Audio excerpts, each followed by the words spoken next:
Last June, I graduated knowing who I was and where I was going. It was planned perfectly. And after traveling that summer, I returned to San Diego to start my graduate program, sure that was what I wanted. After years of college and experiences abroad, my identity seemed to take shape. However, as I started my pre-student teaching, I realized how invisible I felt, and although I wanted to be a teacher, I had no idea who I was or what to do in this context. Who am I? I wasn't so sure. So as October and November rolled by, Miss Thompson became a part of this evolving identity.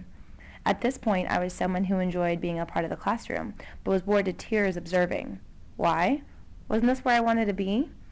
I was just hoping these feelings were temporary. By the time full-time pre-student teaching came around, I started teaching my lessons and I figured something out. I was too ambitious. I needed to slow down to the speed of my students.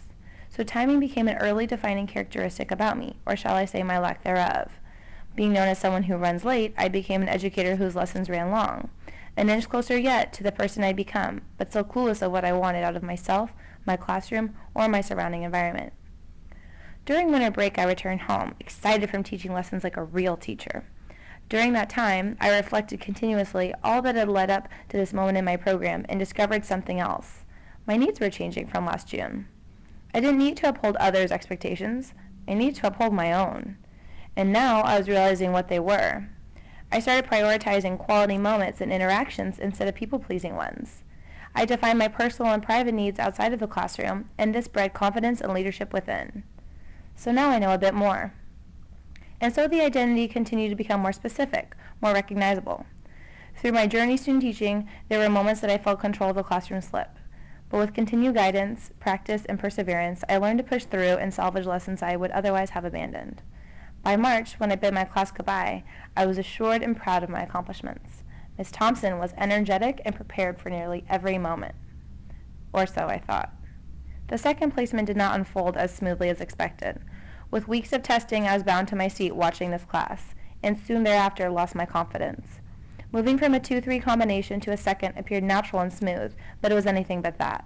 This classroom was rowdy, loud, and needed constant redirection. The volume was high, and I had to dig deep to exceed their energy to maintain control of the room. I felt like an actress learning a new role, and my success as a teacher hinging on my performance.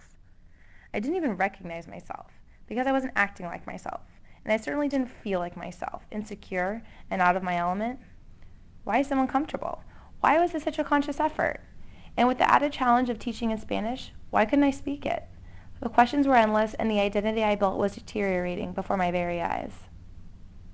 I almost cracked the day I started the language arts unit. All of this Spanish, with native speakers surrounding me, I was embarrassed by every mistake. I was tripping on my words, and suddenly they were the teacher and I the student, being corrected on every mistake I made.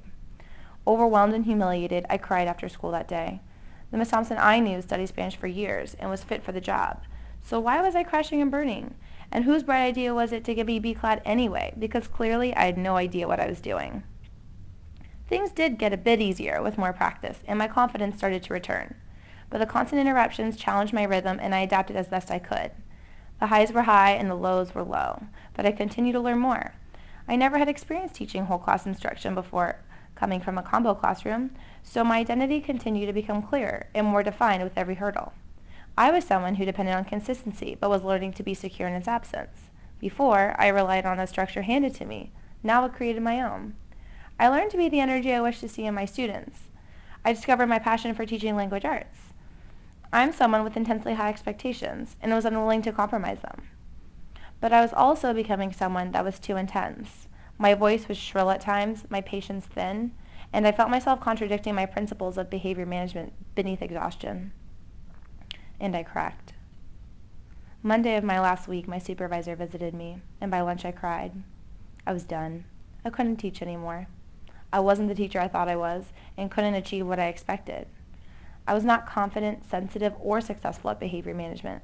I was nothing I'd built up to. I was someone else, impatient and ill-suited for this profession. No part of me identified with all I had learned this year. Square one again, and no energy to start over and learn more.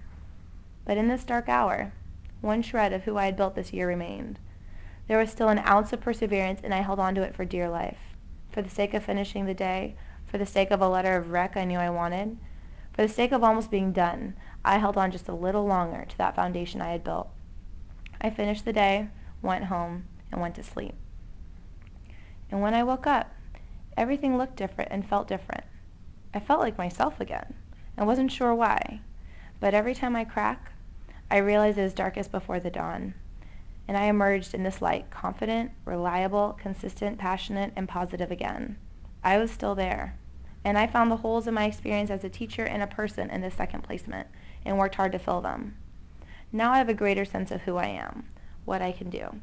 And with all of this new knowledge, I can confidently say that I, Adrienne, have miles and miles to go.